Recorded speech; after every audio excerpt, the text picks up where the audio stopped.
The following is a compLexity production. 1, 2, 3, compLexity! This is the press conference, streaming live from the Dallas Cowboys World Headquarters at the Star in Frisco. Oh, you don't know me serious now. You've got questions, we've got answers. And now, your hosts, compLexity. Hello and welcome everybody. My name is Skim and welcome to another press conference. Very excited because we have a lot of things to talk about today. But before we get to that, I want to introduce to you the new panel that we have this week. To my right, it's not Beef, but it's his better half, Soren. Better half. Beef looks German today. This is really nice. At least that one can't say. Hello, I'm Soren. Nice to meet you guys. And right across on the table, we have, as always, Jason Lake. Jason, how you doing? Oh, I'm doing fantastic. Fantastic. Happy to be here and happy to be here for the very first time. Yeah, for the very first time, our Director of Sponsorship Relations, Suki. Hi. How you doing? I'm good. Oh. Hello. She's new to this. So, Yeah, I am new to this, obviously. Going to be for really those close. that don't follow us on social, Suki has been with us for like, what, a couple weeks now? I think a month. Actually, it's a month now, yeah. Yeah. How quickly time flies. I know. Would you like to introduce yourself quickly to Sure. our viewers? Yeah. So, hello, everybody. Like Skim mentioned, I am Suki. I am the Director of Sponsorship Relations here at compLexity. Basically, my job is to activate all the wonderful partners that we have at our team and make sure that everybody, including the partners, the team, and our fans have an authentic relationship with each other. So you got to thank Suki for that. How was your journey into esports? Like, how'd you get here?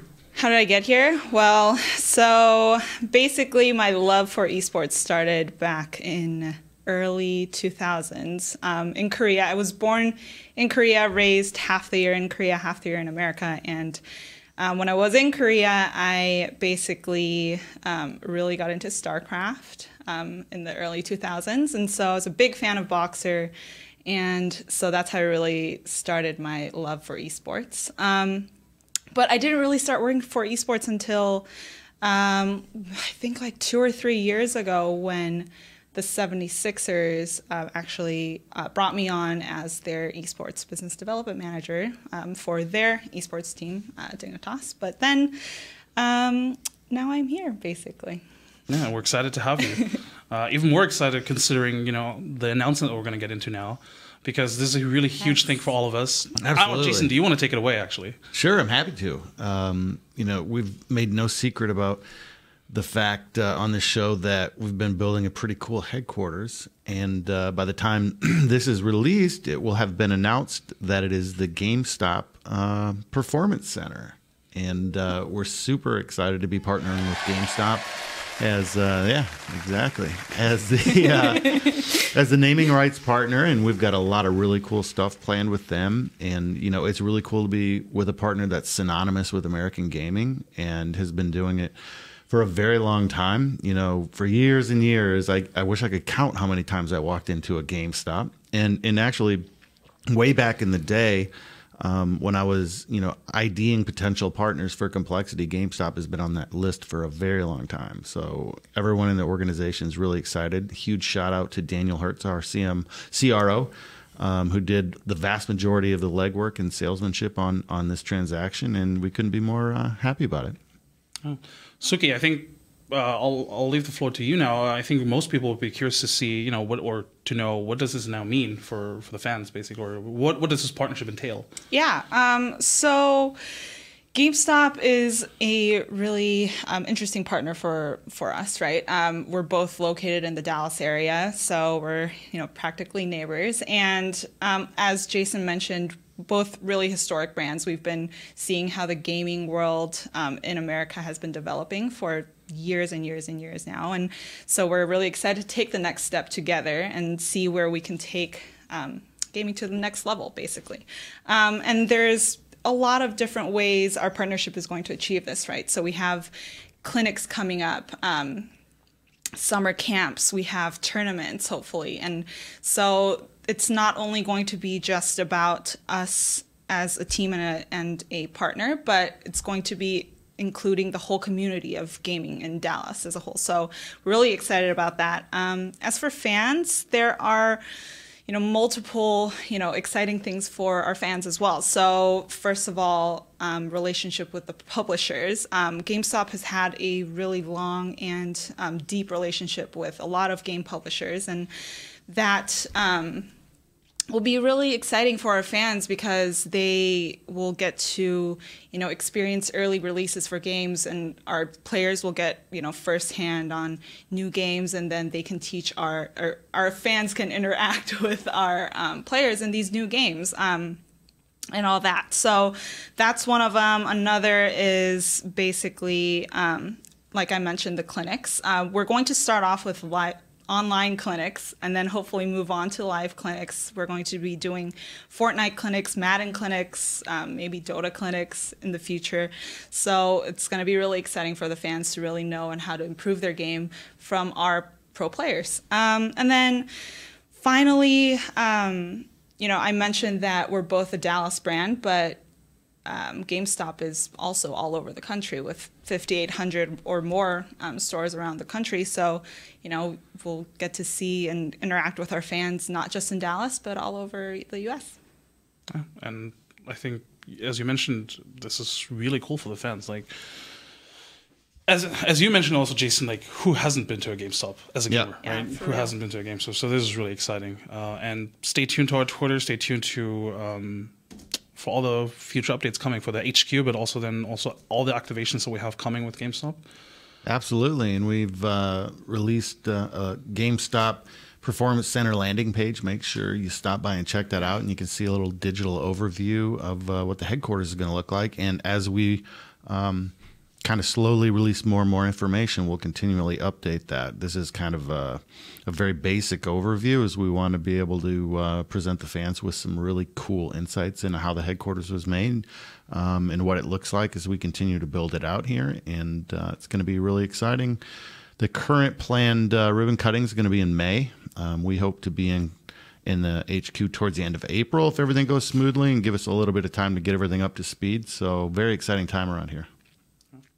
Did anybody solve the teaser? Yes, we had. They did? Really? Dr. Waldo, one of our fan elites. Waldo, he cracked the code. He cracked both math equations, figured out that that those were coordinates, and then immediately responded with, "Hey, HQ." So yeah, big shout out to him. Also shout out to Oxy, who caught the GSPC teaser in the latest POV. We had just one frame of GSPC. And he caught that. Wow. So, yeah, our fan elites coming through. Extra points?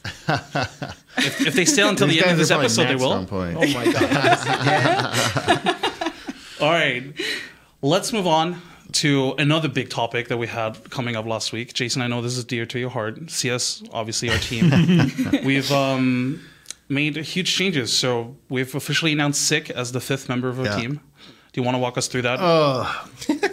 Please walk us through that day. Like post-traumatic stress right now. Counter-Strike is super important to our organization. And if I'm being really truthful, the last few weeks have been very challenging.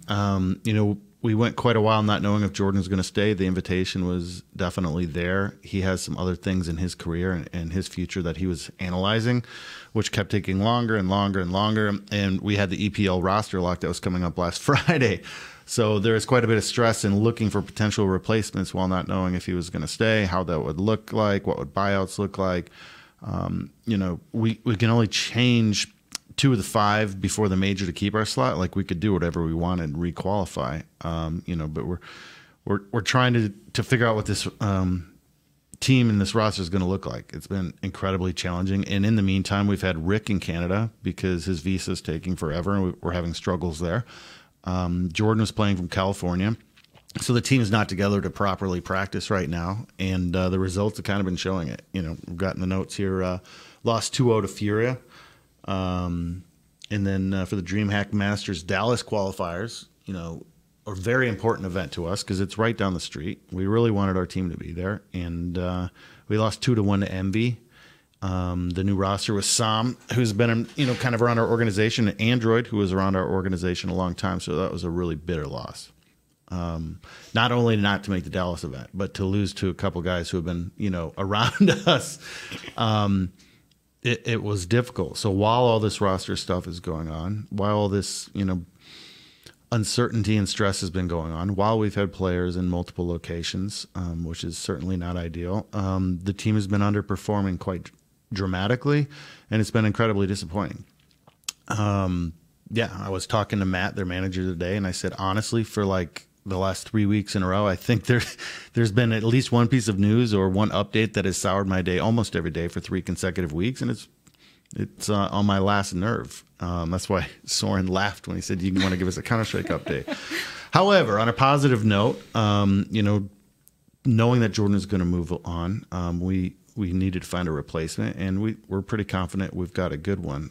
Sick has been around for quite a while. He had a short stay with us before joining TSM when he was real young in the community. And when we played Rogue to go to the ECS LAN event, he just wrecked us. They moved him over to Banana because they couldn't stop us Banana, and he just took over and just wrecked us. We've had a lot of respect for him as a player for a long time, and he's still young enough to have upside, but he's mature enough and experienced enough to be able to handle the big stage, in our opinion. So we're going to be plugging Hunter in for Jordan, and because the Rogue roster fell apart, we have assumed the ECS slot, so that means we're going back to London because we got second place that week to them in overtime on for triple overtime, I believe, double or triple overtime.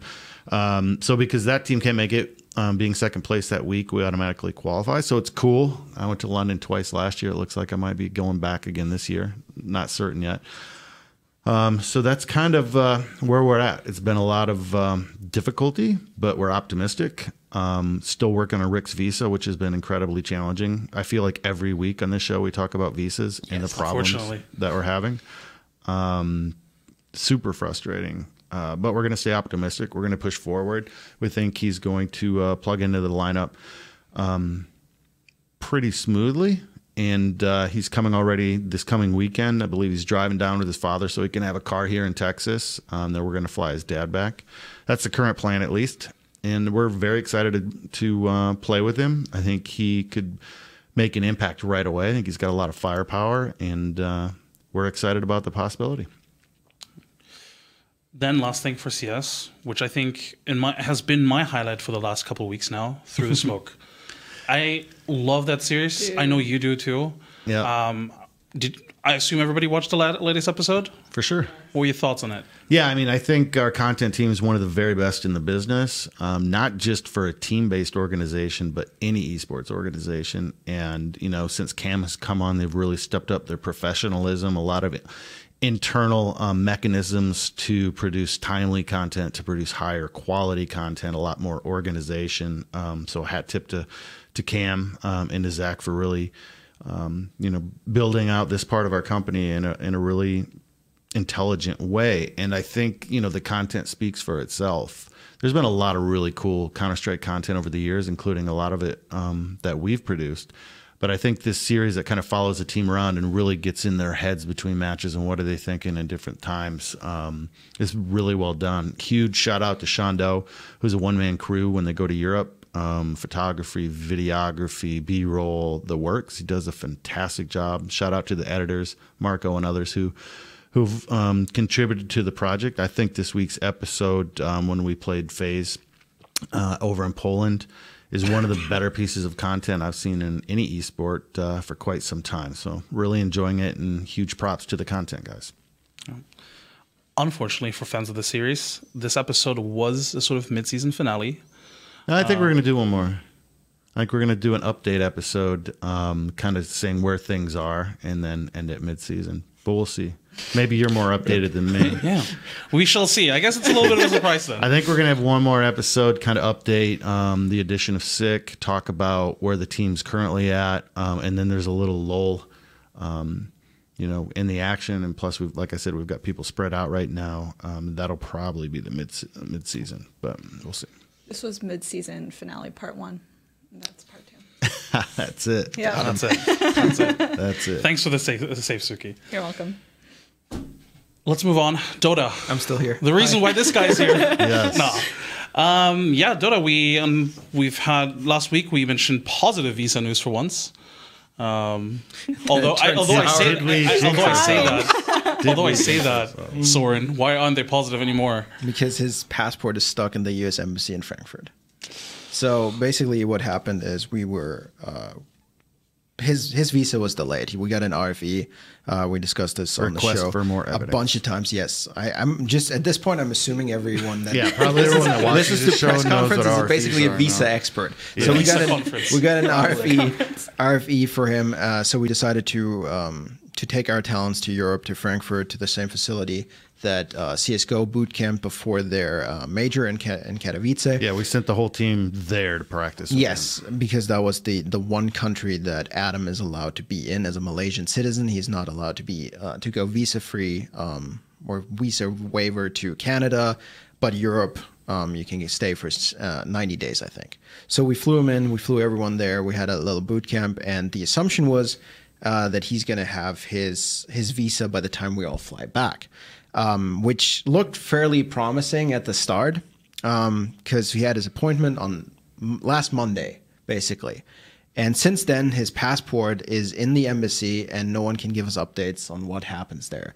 They essentially need to put a little sticker in there and give him back the passport, which God knows why is now day 9 of them not being able to find a site to put a sticker in or something. I don't know.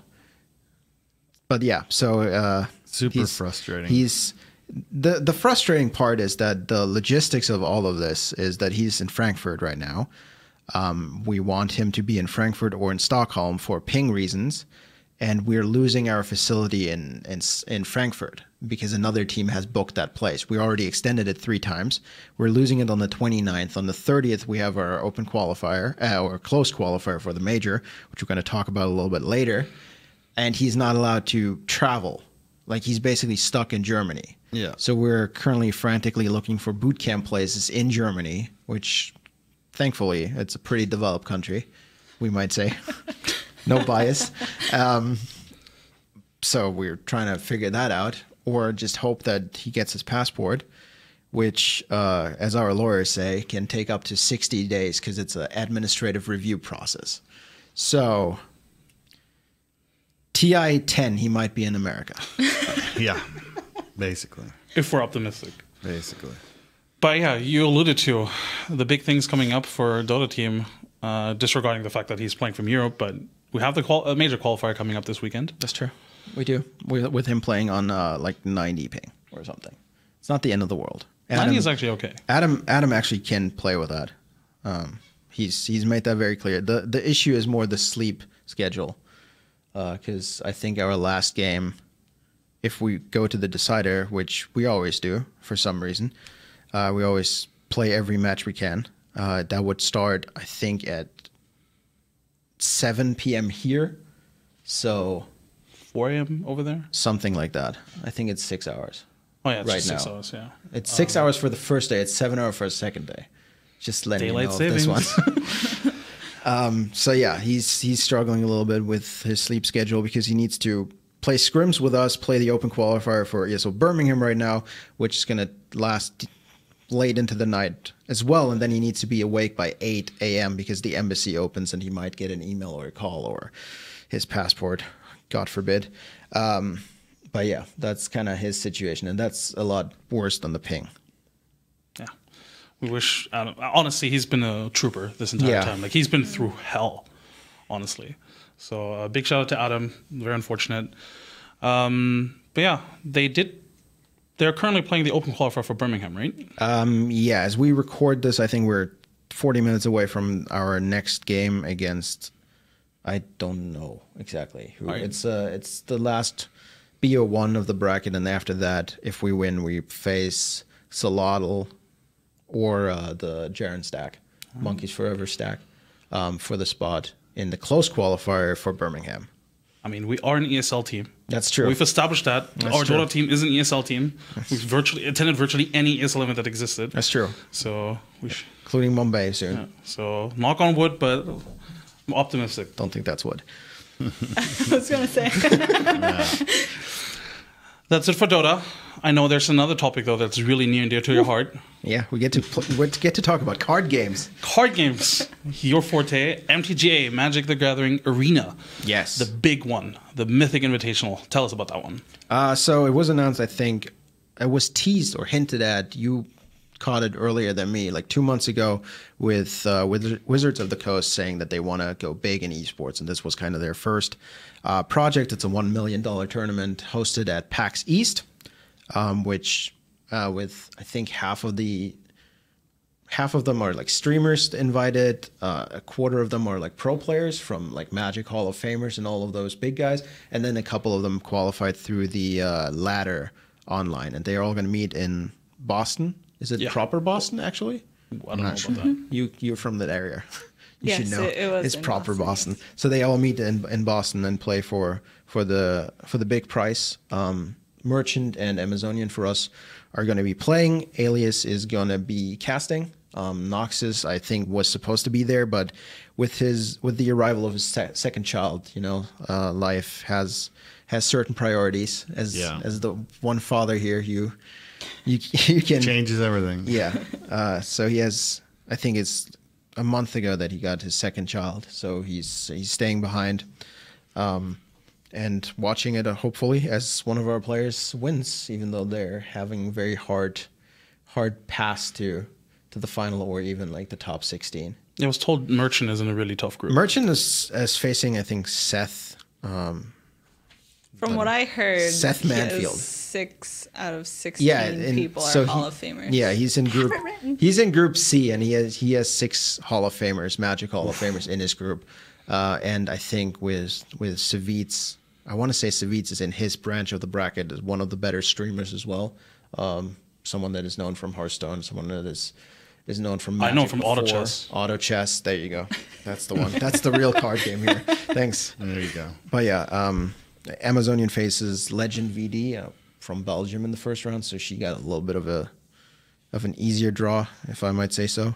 And they're all gonna fight for the first spot there, which gives you a cool $250,000. Card games. Card games. We're getting there. Definitely looking forward to that. But for now, it's time for the Q&A portion of the show. As always, if you have a question for us, make sure to hit us up on Twitter, Facebook, Discord, Reddit, Instagram. Use #CoolPC, and you might be featured in this section of the show. First question, you kind of alluded to this already, Jason, but how would you say is Sick going to fit into the lineup? From Variables, by the way. Yeah, and then I see down the page, Jamie Wooten asked, why have you decided to pick up Sick? He's obviously shown some potential in the past. Why now type of thing. The why now question is we needed a player. The honest truth is there's so many solid orgs in Counter-Strike right now. It's a difficult market to field a good team right now. That's just the reality. But like I said earlier, we've had our eye on him for quite some time, and he's not a newbie to the scene. He's a pretty known commodity, pretty talented guy. Where he's going to fit in is yet to be determined. Matt and Peter will work on that. I probably see him in an entry role, but I'm not sure on that. They might end up finding he's better as a lurk, but we'll have to see and get him down here and throw him in the server and see how it goes. Next question is kind of for me, so this is a bit awkward. From Benjamin. You want me to read it out? Yeah, please read it out. It comes from Benjamin Pringle from Discord. How will social media be more implemented into the content of Cole? Good job. Can I just sit on the chair real quick? Get this out of the way. That last chair. So in the episode when we had Cam on, we kind of touched on this a little bit already, but we've definitely put a lot more focus on our content for social as well, especially now that we kind of moved away from having daily content on our YouTube. That capacity, we're kind of moving away. We're taking and looking at what kind of content we can provide for social. We have a lot of things coming. We've already sat down together, Cam, Kev, Zach, and me, to really plan out this entire year, or at least the summer, to make sure that when, for example, like cultural relevant things are coming up, that we have content that goes along with it. We have, obviously, we're always trying to make sure that we have like at least a tweet for, let's say, like International Smiling Day or whatever. But if we have actual content that can go along with that kind of stuff, That's something that we're definitely looking towards. And of course, you know, the top tier quality content is still going to be in YouTube, like the through the smoke type content. That's always going to be in YouTube. But for social, we definitely have a lot of like smaller things planned throughout the year. We're also expanding to TikTok. That's something we've started recently. So I would say just expect more content out of this year. How social media will be more implemented, it will just be there. We're also going to, well, by the time this video goes live, we will have launched a second Twitter channel as well for the GSPC. The GameStop Performance Center will have its own Twitter channel, for example. So a lot of content that revolves around that will be on that social channel too. Obviously on our main channel as well. But just so that people are aware, social media will always be there and it will always be active. That's pretty much it. Well done. Thank you. Guest on the show. P. Jammin, I know. Oh yes. Blake already kind of alluded to this anyway, but you know, status on Ricky's visa. Yeah, it's up in the air. It's a problem.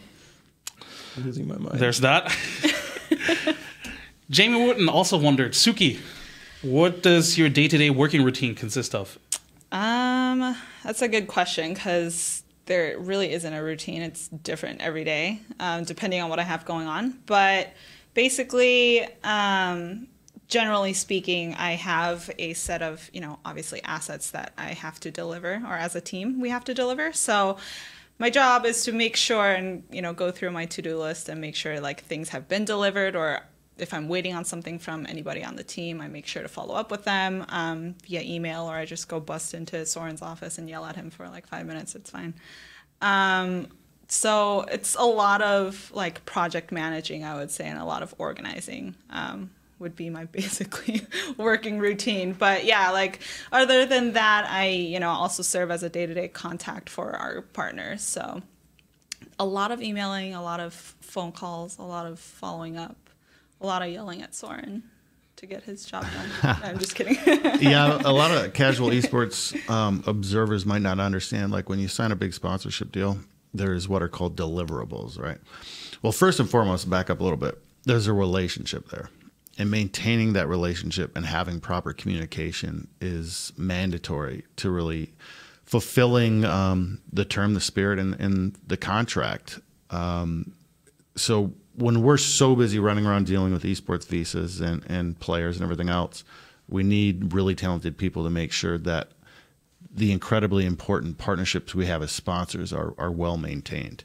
And that's Suki's primary role, to maintain that relationship and to meet those deliverables, to make sure we're doing our job and living up to what we sold them, and to make sure they're happy. And if they're not happy, how can we pivot and how can we do a better job? Yeah, that's kind of the simpler version of, you know, what she does. Does it very well so far, too. Oh, for sure. I need to like clip that and send that to my parents next time they ask what I do. All right, moving on. Dr. Waldo, one of our fan elites, was wondering, any thoughts on Rogue closing their Csgo division? Yeah, I mean, Rogue just moved into League of Legends in Europe. I know that's pretty expensive. CSGO divisions are not inexpensive there. They cost a good deal of money. And like I said, it's tough out there right now. There's a lot of solid orgs that are bidding very high amounts for players, and there's different roster locks for the major and for EPL and ECS, and you know, it's just so many moving pieces. I think I can't speak for them, obviously. If I had to guess, I would think, you know, they're investing other places and they're tired of the roster challenges and just decided to move out for this time. Right. How does maintaining a CSGO squad compare to other divisions from our perspective? Would you say there is a difference? I mean, Sword. this can be a challenging business. You know, there's a lot of strong competition out there. There's a lot of challenges working with gamers in many different levels. Lately, our Counter-Strike division has given us some of the best joy. They've rocked, you know, at times we thought they weren't going to be doing real well. They've given us tremendous disappointment. They've been an emotional roller coaster between the visas and roster locks and everything else. It's been incredibly frustrating and disappointing lately, but I'm still super optimistic. You know, we're very tenacious. We don't plan on giving up. And, you know, CS is CS, man. Pound Esports. It's the business we're in. We love it. Some days we hate it, but at the end of the day, we're going to get it figured out. All right. And to close out this section, because I know we alluded to this earlier. This weather, man. This weather in the city is crazy. I was told, before I came here, I was told it was going to be nice here. And then there's a hailstorm this weekend. You came in the spring. You just wait for the summer and it's even worse. This is good weather. Just don't. 31 days, 70 the next. Golf With ball hail. hail. With hail. It's been It's absolutely never crazy. boring. That's true. It's always changing. You haven't didn't even know lived through that. like a tornado. Like you've not seen anything.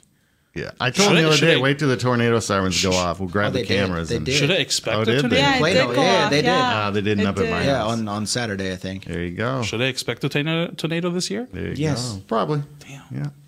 Welcome to Texas. I did not know that it hails in Texas. So, yeah, that's a first. Now you do. Now you do. Yeah, but thankfully I like parked my car under a little like what do you call it? A roof. There you go. That's what you call it. And with that, And with that, we shall close out this week's press conference before he dies of laughter. Thanks to everybody that's listened in. If you tune in until now, final lead points. that's it. Leave us your thoughts in the comments. Thank you for watching. Peace. See you guys. Bye.